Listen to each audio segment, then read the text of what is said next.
we're speaking to a lot of candidates for the Senedd election 2026. Obviously, Will is not a candidate for Plaid Cymru, but award-winning journalist. And I thought it'd be really interesting to talk to you about your take on media in Wales generally. Yeah. I've been coming to conferences for years, but every single conference, the topic that gets raised is how weak, generally speaking, the Welsh media is, especially in comparison to Scotland. I think people like you are bucking that trend, but I'd be interested to know what you think in terms of how we strengthen Welsh media more generally. Yeah, I think it's that's a really, really broad question. I think with regard to how you make like strengthen Welsh media, what media will tend to do is people think that obviously there are certain media organisations which are essentially playthings for oligarchs, but in the main, media will follow the market that's there. And because unlike Scotland, for a whole range of historical and geographical reasons, there isn't as Welsh-centric media. And I think there has been since Brexit, but especially since the pandemic, an awareness of people becoming more across Welsh issues. And there's this understanding, this awakening of like devolved consciousness that actually, these are the people that run schools and these are the people that run hospitals. And this is a thing. And I think a big part of it was kind of the rise in provenance of Mark Drakeford, like someone they actually could recognise because people respond to people. And I think there is a gap in the market that there wasn't probably before, which is why I have gone freelance, for example. And there's, I think there is definitely a space for people who want to be more aware of Welsh issues, especially as we run up to election. So I think it's a two-part thing. You've got to support Welsh media in terms of reading it or viewing it, but you also have to. I think it's making people. It's a kind of chicken egg, isn't it? Because if people aren't aware of what's going on in Wales, they're less likely to be interested in what's going on in Wales, and if they're less interested in what's going on in Wales, they're less likely to follow media, which better informs people. So I think it's a tough circle to square. I think what's exciting now is people can just do it. So people are able to, like, I have a Substack, I have a newsletter, and I put that out into the world, and that's something I just do. That it's not like I rely on anyone else in order to do that, and that's a different form of media. So I think it's probably one of the most exciting times to be involved in media, but also probably quite scary as well. Because that's interesting, isn't it? Because obviously newspaper circulation is dropping, but it's a completely new world in terms of social media and things. I think what's interesting as well, we do a lot of video, don't we, locally? And we've tailored that to sort of try to get 2-minute content, trying to get as many headlines in as you can quickly. But then you miss some of the nuance in the conversation. And I think that's where podcasts are great, where you can have, because there is an audience for that, I think. Even if it's smaller, it is there. People want the meat on the bones, don't they? Yeah. I think it's, when people talk about changes in media, I don't know if it's, people say, is it better or is it worse? I just think it's different. So one of the advantages when everyone was getting media in, one of 5 places was that if there was important messages to get across, it was everyone got them. Whereas now we are much more in silos, and I think that can lead to people feeling more apart. I think people are more likely to end up just listening to stuff they agree with on very specific topics. Like I listen to lots of politics podcasts, but the main thing I listen to is the Lord of the Rings podcast, which is like a deep dive into like the individual. They do like a chapter of Lord of the Rings every 3 episodes. They spend 3 episodes on each one. They dig into like the specific words within like one chapter and like the kind of where the Anglo-Saxon origin of that word, and like it is super, super, super niche. You're gonna have to give me the name of that podcast. It's called the Prancing Pony podcast. It's absolutely awesome. Skip the first season because it's the Silmarillion and no one wants to read the Silmarillion. Controversial. Wow. I've read the Silmarillion and I'd like my life back. But I think so what was it? Back to the point. I need to get away from the fact. I was listening to it earlier today and they're talking about the word Withywindle, which is a river in the Shire that's mentioned twice, and they were talking about it. Anyway, it's super, super siloed, and I think what's really exciting about now is you are able to get something quite specific. So you're covering Wrexham. There'll be people who are super, super interested in Wrexham, and I think you can hold people to account journalistically in a strong way. I think the issue with when anyone with a smartphone can be a journalist is that editorial responsibility and what comes with that, and like the training that comes with that, and what you choose not to publish, because I think a big part of journalism is what you don't publish, not just what you do. Oh, that's interesting. So but it's an exciting time. It's different, but I think for a country like Wales, which is obviously one single thing, but has quite defined communities within it.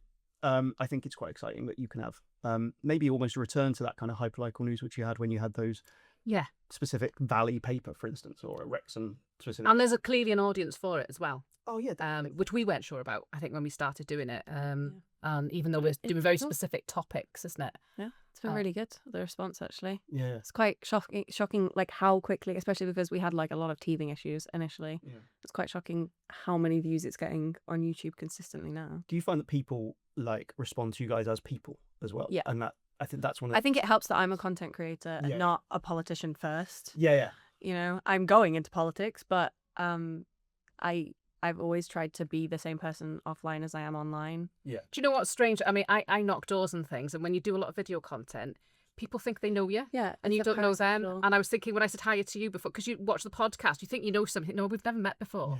It must be strange, though. When you adopted the same pose as your Twitter picture, I was like, yes.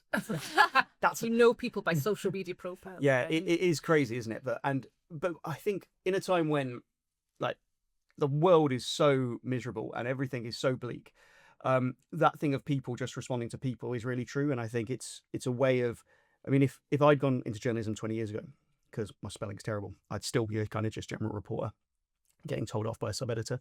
But what's nice is because you can build, I hate the word brand, it makes me want to vomit, but you can build your own personal brand. And that gives you an inbuilt audience. And in a world where everyone's trying to fight for your eyeballs, having people come to you in and of themselves because they like you is a really valuable thing. Yeah. And I think what you've done has shown the difference that this level of scrutiny can have in terms of Welsh politics, because you had the scoop, didn't you, with the Vaughan Gething story. So there's lots of, what was really nice about the Vaughan Gething story, probably not for Vaughan Gething, but was that a lot of, so the problem we have in Wales is because we don't have that kind of critical mass of journalists and news organisations, stories never tend to snowball. So in Westminster, a newspaper will break something, then the BBC will do a spin-off from that, and then the Guardian will do something, and then the Express will do something, and there's this stories run and run. And then whereas in Wales, because there's so few organisations, there's some amazing journalists, but there's not as many, what ends up happening is a story happens, story goes into the ether, and then the story disappears. And in terms of long-term accountability, and I think that's what Vaughan Gething banked on, but because Nation Cymru did stuff, BBC did stuff, ITV did stuff, my piece was when I was the one who kind of unearthed that the company that had made the donation to him, the £200,000, had put in a application to build a solar farm the same day. So that was kind of, and that then took it on to like, okay, what other donations he received, and that thing kind of, and that's why once you reach this critical mass, it becomes this thing, and it kind of feeds itself, and it gains interest, and then it feeds more. It's getting to that is hard, but I think going to a Senedd election, the Senedd election, which is probably the hardest to predict ever, is people will be interested. There's jeopardy. Yeah, I mean, what do you do in the Senedd cafe if Vaughan Gething walks past? Does he hear the daggers? I think I really, really, really try not to make any kind of journalism personal. Yeah. So I've always tried to show my workings of when I'm doing a story. I'm saying I'm doing this story. This is why I'm doing it. Would you want to respond? I don't just stick a comment at the bottom. I'll be like, early on, we'll do their response. I've won Scoop of the Year at the Regional Press Awards twice, and they're both Vaughan Gething stories, but they were like 4 years apart. So I'm not sure. You're not on his Christmas card list. I would be amazed if I was on his Christmas card list, but I also think I'd be a bit uncomfortable if I was on any politician's Christmas card list. Fair enough. Okay, you've made some bold predictions for Senedd 26. Well, which everyone here is telling me is wrong, even though I predicted Plaid would do well, and everyone's going, no, you got that wrong. Who said that? Go find him. I'm not going to name names, but I think so. I predicted that Reform would be quite comfortably the largest party, but together with the Tories, they wouldn't be able to form the majority. I thought Plaid would be probably second, with Labour just behind them, and I predicted that there would be 2 or 3 Greens. The 3 is obviously a significant upper limit, but I can see a situation where there's 2 Greens, 2 or 3 Lib Dems. And if Reform get say 34% of the vote, they get a third of the vote. It's then very, very hard for everyone else. If you're taking the Tories out of it, it's you almost need everyone else involved for it to form a majority. So I think there's a world where you have, Plaid and Labour together. I think if Plaid have a larger party, the biggest thing for Plaid is obviously that first ministership, because then you get the Alex Salmond, Nicola Sturgeon situation where you can set yourselves up as opponents of. I'm not saying if that's a good or bad thing, but from a Plaid perspective, that would be really useful. So it would be handy, yeah. If you credit, well, people be like, oh, you suddenly get a Mark Drakeford effect, don't you? Where he won the last election for Labour because people knew him. Yeah, I think you get that sense that well, obviously changes on the way with the new system and everything else. What it looks like is all to play for. Oh yeah, definitely. But big question then: who's the next First Minister of Wales going to be? Well, realistically, it can only be 3 people. It can be Elena Morgan, it can be Rhun, or it can be whoever Reform bring out their mystery box. Whenever we find out, yeah, who it is. After the election, apparently. I think Reform will do better than anyone expects, but I also think the only way that they get to a point where they can form a majority, form a government with the Tories, is if a lot of people who don't normally vote. And we've seen it happen in the referendum, but the referendums are kind of a unique, it's different thing. So I think on balance, I wouldn't be surprised if it was either a Leonard or Rhun, but I think if I was betting, I'd say Rhun's I'd put him as slight favourite. That makes me very happy. I'm not gonna lie, because when Carrie said that you were coming on the podcast, I literally had your book next to me, and I was like, "This is gonna be great. I love this." But it's that parasocial thing again. Like, I've followed you on Twitter for God knows how long. Thank you. Yeah, thank you. Also, you're not one of the ones abusing me, are you? No, I'm not on Twitter anymore either. No, I deleted that. No, and thank you also for mentioning the LDP. Oh no, well that was really helpful for us. The LDP was something that. It's very hashtag South Wales bias, isn't it? That you're aware of, and the problem is, like, when you're a journalist, there's so many competing things that inevitably things which are a little bit complicated, you're like, oh, I don't want to. I'm going to have to do this, but I'm going to have to do it well. And then it got to the point where I looked into it, I was like, oh my god, this is actually a massive story. Why am I covering this? We kept telling people this. Yeah, it's bigger than you think. Getting people to listen, because in some ways it's complicated, in some ways it's really simple to explain. And the fact that you took the time to cover it the way you did just meant such a lot to people locally, because it's been a long haul as well. This has been years for us on the ground, so it's one of the things I find quite hard, because like I kind of editorial line for the as a freelance. So I do the column for the Guardian, but most of my time and income is on my newsletter, and I thought about, right, what's my editorial stance? Because I was such in a Wales Online mode with how I did everything, and I was like, well, I'll just I cover all of Wales, but it's got to appeal to all of Wales. I don't do like hyper-local stories, or kind of even just general local stories, really. And the line is pro-Wales, so contemptuous of almost all politicians, but a critical friend. Everybody cops it. Yeah, it's fine. I feel like I'm fairly even. But the thing with the Wrexham and the LDP story was how it was, although it was local, it was so indicative, I think, of wider problems. Like the waste of public money from it at the time, the kind of that interchange between devolved government and local government, and the power there, and actually what actual local democracy means, and the importance of like functioning local democracy. I think it had such a wider application here. It was really, really. They're all sort of like fundamental points if you're going to be threatened with jail for voting. Crazy, isn't it? Like. Absolutely. And also the amount of stuff people get angry about now, which just doesn't matter.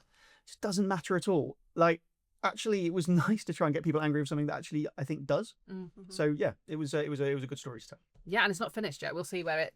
We might be doing this from a cell. Like Goodness. Yeah, I think there might be certain people in Welsh government who'd like that. Staying out.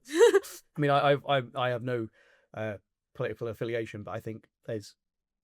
The BBC and ITV and broadcasters are in a slightly different position, because they have to purely report, and they have to be so unequivocal in their balance. But I think there is a space in journalism. If something you think is objective, can I swear on this? You can. If something is objectively just quite shit, saying this is quite shit, and I think that adds value then when you are.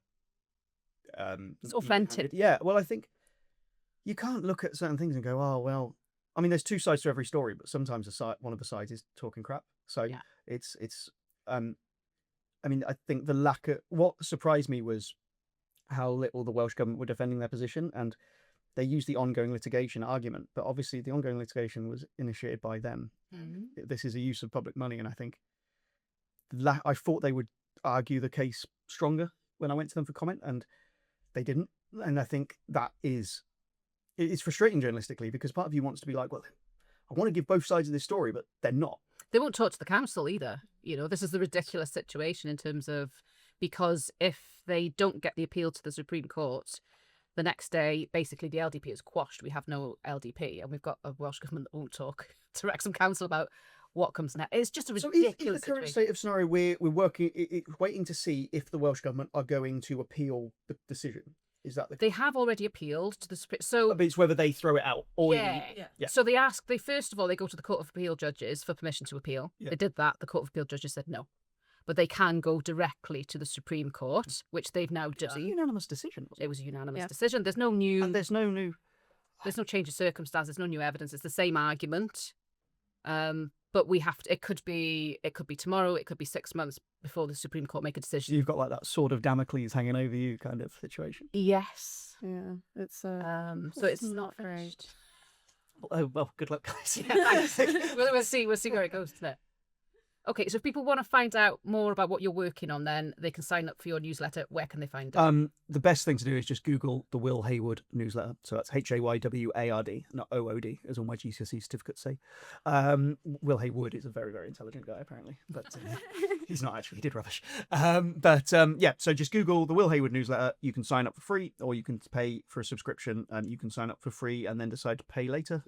Anything you do helps support my journalism, so that'd be appreciated. Lovely. And diolch yn fawr. Diolch yn fawr. Diolch. Thanks for having me.